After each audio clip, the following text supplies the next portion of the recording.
All right, we'd like to welcome everyone to our press conference this morning. The media who are able to join us here, as well as the media nationally on Zoom, and our fans who have been able to tune in on live. We'll have opening comments this morning from Sunbelt Commissioner Keith Gill and James Madison, Director of Athletics, Jeff Bourne. We will then open it up to questions for both media gathered here as well as on Zoom for Mr. Gill, Mr. Bourne, and Coach Signetti. If you are on Zoom, please keep your mic muted when not actively asking a question. Please use the raise hand function in Zoom, and we will call on any questions in that order of the raise hand feature. Just a technical note, we are anticipating we'll be able to hear those questions here in the room. If there are any issues, though, we will ask you to please type your questions in the Zoom chat, and we will call on folks. And with that, I will turn it over to Sunbelt Conference Commissioner Keith Gill. Well, thank you so much, Kevin. Good morning, and thank you for joining us today. It's great to be back in Harrisonburg, although I must admit, when I went for my morning walk this morning, it was like 24 degrees, and I think it's about 65 in New Orleans. So that threw me for a little bit of a loop, but I've been able to work through that and warm up a little bit. So it's great to be here. So when we last gathered on November 6th, we celebrated the announcement that James Madison University would be joining the Sunbelt Conference no later than 2023.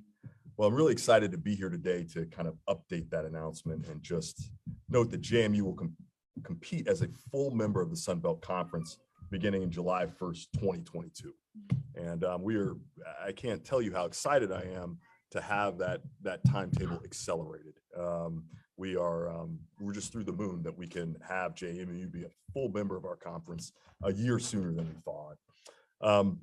As I talked about a little bit in the fall, JMU is really a perfect fit for the Sun Belt, but I do want to acknowledge the leadership here at James Madison. So President Alger, Athletic Director Jeff Bourne, head football coach Kurt Signetti, just for positioning JMU in a place so that they could execute a quick transition. It's not easy going from FCS to FBS, and to be able to do it in essentially one season's time is remarkable. And I think that is because they've been preparing for this for a long time. This isn't something they started thinking about yesterday. They really have been working through a plan year over year and executed that plan. So we really are excited. They already have championship winning programs, outstanding facilities, and the football program will meet FBS requirements next year. So it is really a tremendous accomplishment, and I really do commend the leadership of JMU for being able to activate this so quickly. I think it's really important to know that the Sun Belt has a great track record of FBS transitions. So think App State, think Georgia Southern, think Coastal Carolina, and there is good reason to think JMU football, with its impressive 33-5 record during Coach Signetti's tenure, will be the next chapter in the Sun Belt's story of incredible accomplishments. So I'd be remiss if I didn't thank our Sun Belt leadership in terms of helping to make this possible. I do want to just publicly acknowledge the chair or the president of the Sun Belt, Chancellor Kelly Danfus, who's the president or the chancellor at Arkansas State, and then also just the role of our president's group and our ADs, because they really paved the way to allow us to work with JMU in a way to accelerate the timetable for their FBS transition. So we are, like I said, we're really thrilled that Dukes will be competing in the Sun Belt in the fall. They'll bring great value to our conference. This really is a win-win. I think JMU fans will benefit from our great partnership with ESPN, whether it's on television, whether it's digitally on their computer. JMU fans will just need to remember 4 letters, ESPN, and they'll be able to watch their Dukes. Man, that makes things a little simpler. And I also think, the Sun Belt's partnership with ESPN has never been stronger and continues to grow. They're one of our most important partners, and they provide tremendous visibility and branding opportunities that the Sun Belt and JMU will benefit from as we work through our partnership. So the regional rivalries are going to be a lot of fun. You think about games against App State, Georgia Southern, Old Dominion, those are going to be great games. Those are going to be a lot of fun. It'll be simple for the fans to travel. The games will be of interest, and we're really excited about that kind of element of what the new Sun Belt will look like. And it's not just about football, think about softball. So Sun Belt had 4 NCAA tournament bids last year. Obviously, you're all aware about the JMU softball program and how great it's been. And so we really can't wait to get those rivalries started, whether it's JMU, Louisiana, or South Alabama, or any of our other kind of great softball institutions. So that's going to be a lot of fun. So the Sun Belt continues to grow in strength, and we think James Madison is a huge part of that for us, and continuing on that momentum. So we are so excited to get started. We're so excited that JMU will be starting in 2022. And I think this is a great day for James Madison University, and also a great day for the Sun Belt Conference. So thank you so much. And with that, I'll turn it over to Director of Athletics, Jeff Bourne. Keith, thank you and good morning. I want to start today by just extending our heartfelt sympathy to our colleagues across town at Bridgewater College for the horrific incident that occurred there yesterday and the loss that they sustained. This one rings home. That's my alma mater, and you just can't imagine things like that happening in your own community. So I wanted to know that we're thinking of them and that our thoughts and prayers are with them going forward.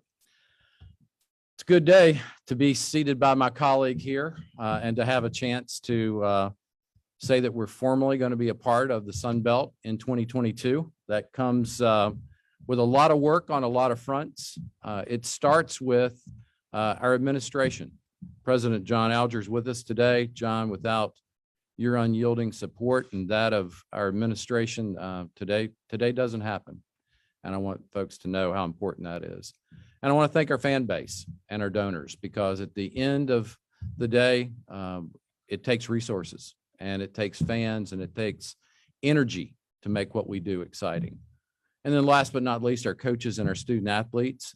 You don't brand an athletic program like we have today without the unyielding support of coaches and the hard work that they put in with student athletes. And even though they're not in the room today, there's 500 of those young people in our program that make us proud every single day, both academically and athletically. So we're excited for this. I think it's a wonderful new chapter for JMU to be a member of the Sun Belt, and what that will afford. The fact that we'll be having FBS games in the stadium this fall is an exciting day for us. Many of you know we put the announcement out first of the week on Middle Tennessee being our first FBS game. That has some relevance to it when you look back to 1999. We're the first team since Buffalo, I believe, to play a 5-game schedule starting out. And I want to thank Keith, because without the Sun Belt's willingness to help us get 4 games in addition to the Middle Tennessee game, I don't know we could have pulled that off. To say it's challenging to schedule is an understatement. And I say it repetitively. It's probably one of the most difficult things we do. And having to try to find a game this late in the year with all teams already committed for next year, very challenging. And I'm glad that it's worked out this way.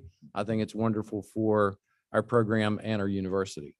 Many of you know in 1999, after Marshall left the FCS and moved into the FBS, the NCAA put in a 2-year transition plan that of course is still in place, but we're excited and we'll petition this spring for that to be a 1-year process. But the fact that we're considered an FBS opponent this year, I think it's one of the most integral pieces that we have. And this move, like Keith said, is good not just for football, it's good for all of our sport programs at JMU. There are 3 that are impacted by this and aren't under the Sun Belt halo, and I want to talk a little bit about that. We are very close to being able to release information on new homes for those programs, and we will do that as those contracts are final executed and signed. We're making great progress. I think there'll be very good homes for those sport programs of lacrosse, field hockey, and our swim and dive program. And again, we'll be sure to release those to you as soon as they're finalized. The big picture of this, affiliation in a league like the Sun Belt doesn't happen without a lot of things in place. And Keith talked about it, our infrastructure, our capital facilities, the building we're in today, the AUBC had to be an integral part of where we're going and what we're doing in order to be competitive going forward. It puts our student athletes and our coaches in a position to excel and really puts us in a position to, I think, enter this league and immediately make an impact across the board. Talked a little bit about Middle Tennessee and scheduling. Middle Tennessee State is a single contract for us. There's no return on that game, and as a result, we posted the guarantee of about $700,000, which is a large guarantee, more aligned with what you see in scheduling FBS teams than you do FCS. That's something that we will be working in the future as we schedule. We'll look at home and aways with most of our programs, but this offered us a tremendous opportunity, and without it, we would have spent easily 2 to 2.5 times the resources that it would have taken in this guarantee in order to have a football season at home next year. And I want to also add that we keep a 6-game home game schedule next year, which is another very positive attribute for us in this whole process. When we started it, honestly looked and thought, could we get 4 home games? And I think we have a really good schedule. It's an 11-game schedule versus 12.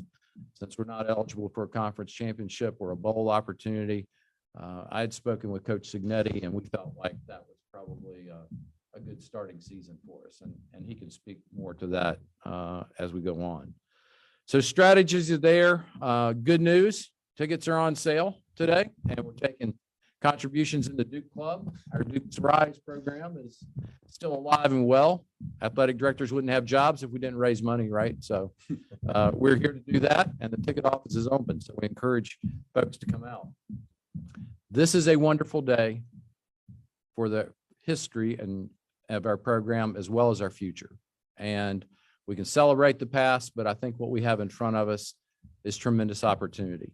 And I could not be happier with this affiliation. And again, I just want to thank Keith, his entire staff, and all of the colleagues in the Sun Belt for their willingness to work with us on this transition. So with that, I'll turn the mic back to Kevin Warner. We'll now have the opportunity for questions for any of the 3 individuals on stage. If you're in attendance, we do have microphones. Please request will pass. If you are on Zoom as a media member, please use the raise hand function on Zoom, and we'll incorporate your question as well. So questions from the media?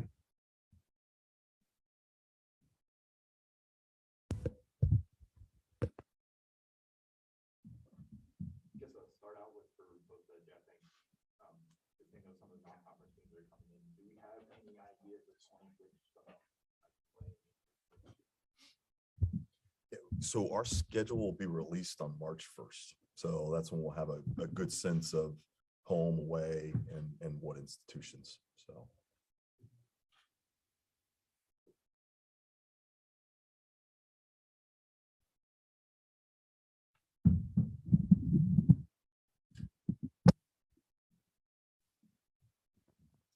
Just how important is it for you guys to be able to move to the Sun Belt starting in 2022 after everything that's gone through with the athletes this year, including the CAA ban on postseason play? It's a breath of fresh air. Given where we've been, transition's never easy. And in my opinion, transition as quickly as you can make that happen, it's better for the student athletes, better for the fan base.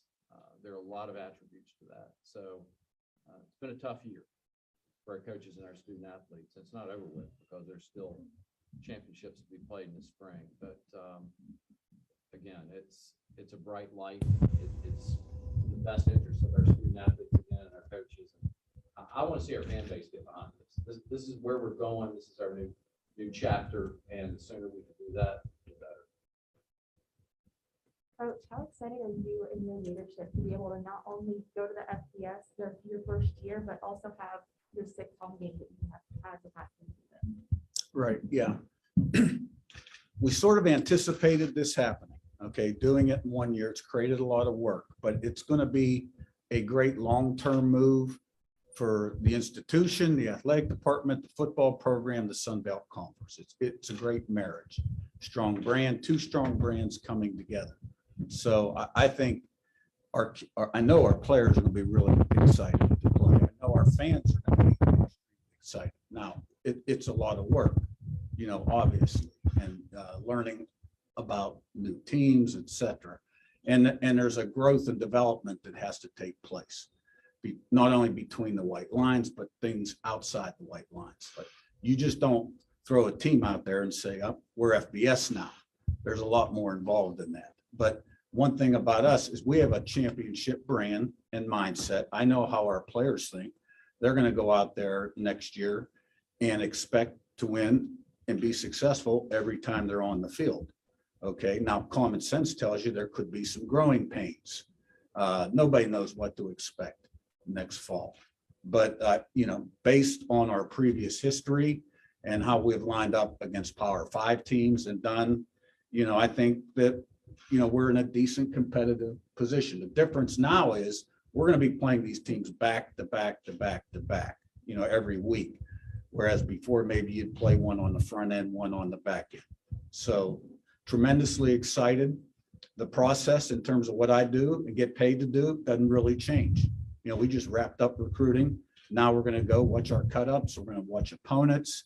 We're going to do our recruiting for 23, spring ball, summer camps. Difference is going to be who we line up against next fall.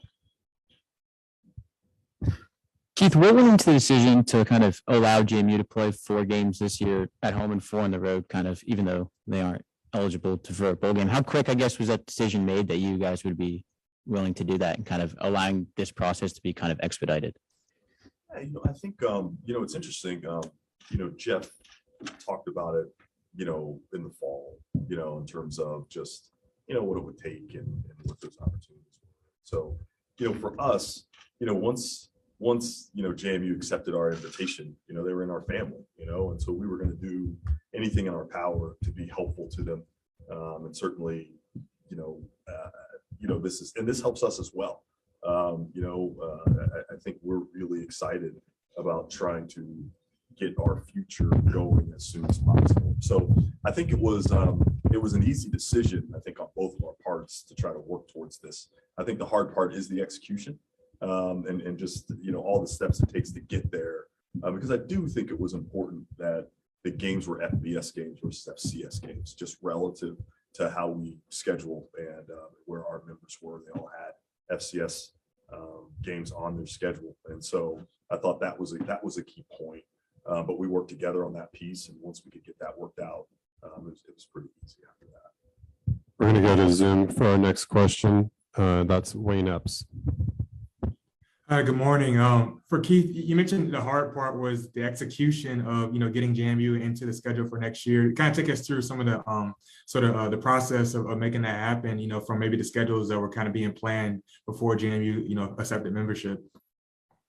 Yeah, and that's probably a better question for Jeff Bourne, because really it was more about getting their kind of non-conference schedule in line, which, as he alluded to, is so difficult in such a short period of time. There were schools that just didn't want to play them, and so it just made finding the games that they needed really, really difficult. So I'll let him kind of speak to that. This is one of those situations where being good works against you. We've been obviously competitive at a high level, and when that happens, people don't want to play Coach Signetti and his squad. But that aside, consider how late this is in schedule. We schedule normally 4 or 5 years out at least in football. We're talking about trying to find games next fall, which is less than a year out, and everybody's already committed. They already have their full slate of games. So you have to find teams that are either transitioning or for some reason have taken a dramatic change in their scheduling philosophy.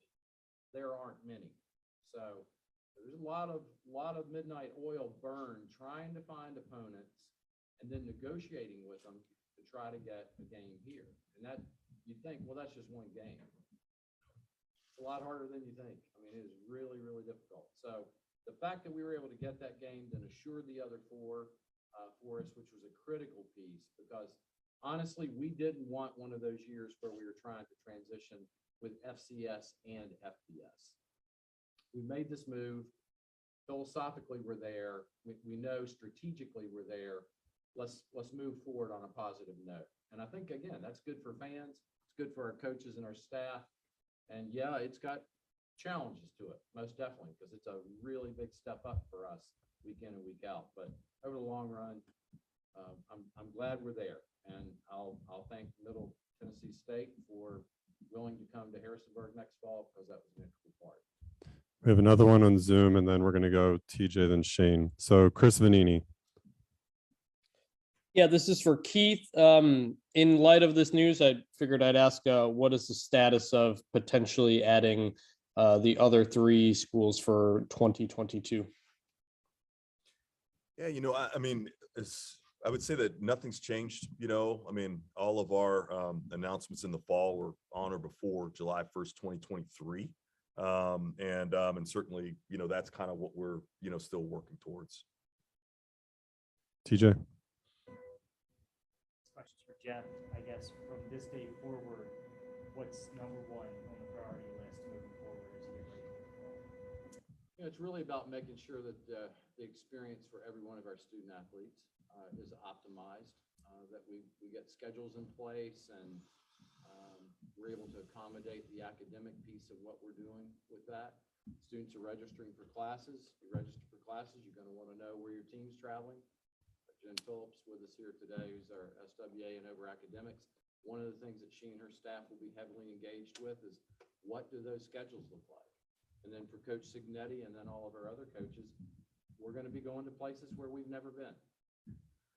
Some we have, many we haven't. So this will be a big change for us. And to make sure that this transition happens smoothly and efficiently, and that it's, again, that we can optimize that experience for our student athletes is really the key.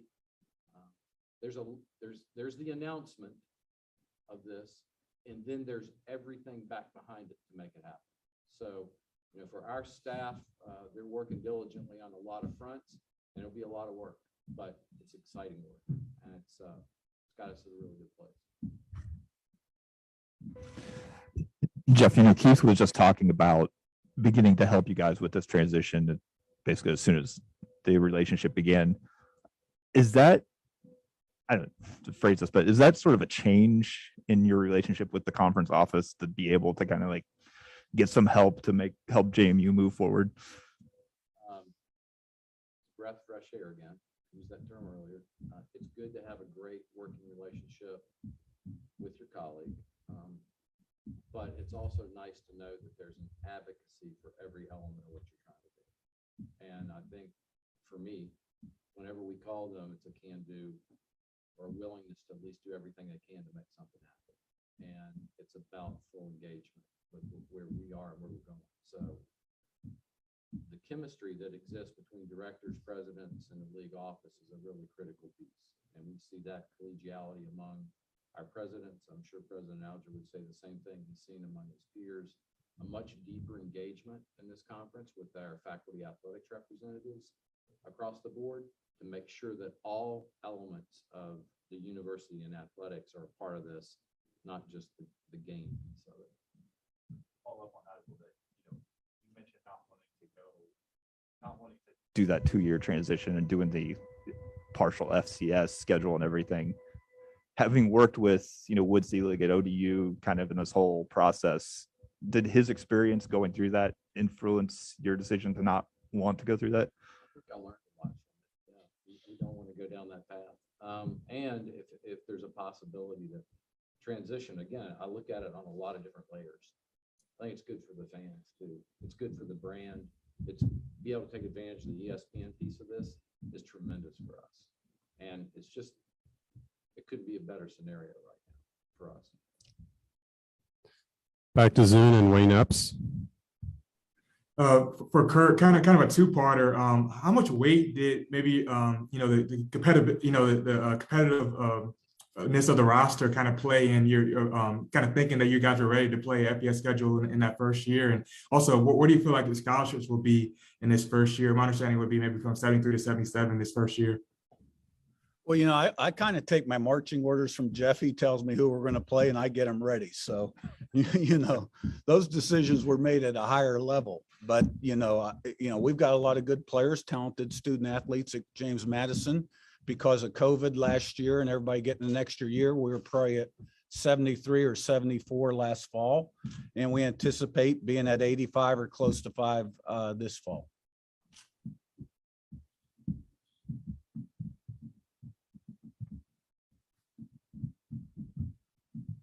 Jeff, how quickly, I guess, did the Middle Tennessee game get put together once you guys it took a while. I can tell you the day that we got on the plane to fly to North Dakota, that's all I worked on that morning. And we kept dialogue back and forth on this contract. And it's taken a while to get through. I mean, we've looked at other opponents and other scenarios that were out there, but we had a really difficult time with teams playing us.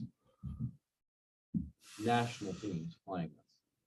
They did not want to play, even at their place. So that took probably 3 or 4 options off the table for us. Now, Middle Tennessee, I think, is a good opponent. They're fairly regional. There's a good identification with them. I think the programs are very similar. I think that's a good opponent. And I hope in the future that we can get a home and away with them as well. I think teams like that are good for us, especially where we look at distance to travel, because where you can bus or you can get to an opponent fairly easily, and then likewise to us, that's preferable versus getting on an airplane and having to fly. So we'll look at more of those, but that contract has taken a while. I was really glad last week to look down and see the ink on the page and see it finally approved.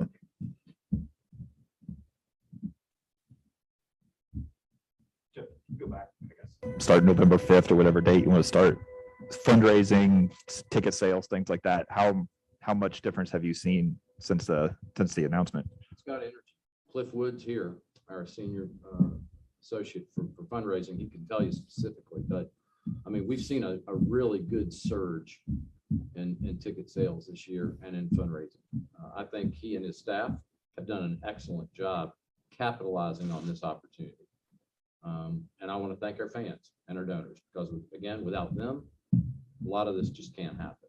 So we've got we're in a good position. I like what's happened in this building this year, revenue wise, which is really encouraging to see where those numbers ended up and where we know they'll be the end of the year. It's showing us that we're moving along that continuum of where we need to be. And it's about growth. We really do need to grow. We need donors. We need our donor base to increase, and we need the amount of money that we raise each year needs to increase. But announcements like this, being put in a position where you can be successful, is really important. And I'm encouraged those numbers will continue to grow, and I really think they will. Yeah, so this is for Coach Signetti. Guys, in addition to playing Sunbelt teams next season, you play Louisville as well. Just how important is that to your schedule, development, to just get out of the Sunbelt 2 a little bit and play an ACC team? I'd say it's real important to Jeff from the financial standpoint. I'm not sure how important it is to us. Yeah, I mean, let's face it, philosophically going forward, we're going to be playing FBS teams almost every week. We will keep an FCS team on our schedule. And part of what we're looking at now going forward is which teams we decide aren't good fits for us and releasing those, and then games that we will keep. And I'm sure Kurt wouldn't be heartbroken if I took some of those Power Fives off the schedule, right? But they are helpful when you look at it from a revenue and a balance standpoint. Let's face it, this is expensive.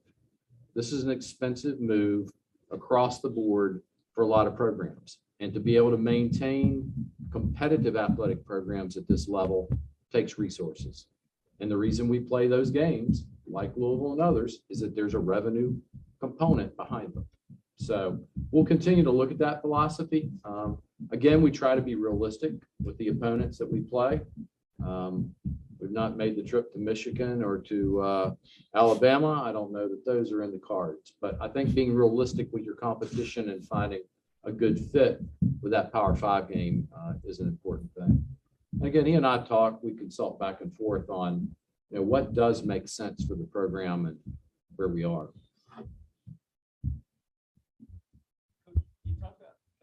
2022 with the recruiting, the move to the FBS, kind of, you already had a lot of them locked in. What have you heard kind of on the recruiting path, just in general with the move, and kind of what have you heard kind of from recruits and things like that, just with the move now being in full swing? Oh, there's definite excitement. And, we did good in the transfer portal mid-year. We brought 8 transfers in and probably a few more than we would normally take because we got to get our numbers up. The 22 class was primarily in place, like you said. So we're just getting started on the 23s. We're a little behind when you think about it because we played a season last spring when a lot of the FBS teams were out recruiting in May. We were playing games and then we came back and played games in the fall. So we've just begun that identification evaluation process. We had 2 junior days last week. We had a lot of really good prospects on campus. They're extremely excited. Everybody, when they think of JMU, they think of winning in championships. And what I tell them is, well, we win and win championships off the field too. The reason we win championships is because we graduate people. We have a high APR. We develop them as people, students, and student athletes. And that enables us to go back into these high schools and recruit again because there's a trust factor involved there. So I would say the excitement level is very high.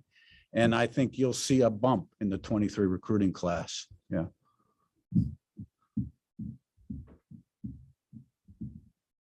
Any other questions from the media? All right, well, thank you everyone for tuning in. I'm sorry, one question just came in. Back to Wayne Epps on Zoom. Yes, for Jeff, I just want to double check. Will bowl eligibility and Sunbelt Championship eligibility in football, that will remain 2024, the first year of that? 23-24, I've consulted with the commissioner, so there's consensus. Yeah. Thank you. And another Zoom question back to Chris Vanini. Yeah, for Keith, since JMU is not eligible for the conference championship in football, does this impact the potential of divisions or not divisions, or is that still to be determined? Yeah, I think that's still to be determined. Our anticipation is that we'll still play in divisions. I don't anticipate that changing, but certainly, I'm not trying to lock myself into anything right now. We'll make our decisions based on the circumstances. So I would anticipate that we'll play in divisions and that, their eligibility doesn't impact that. And hopefully they'll get the waiver and they'll actually be eligible a year earlier. So that's really how we're kind of playing it right now.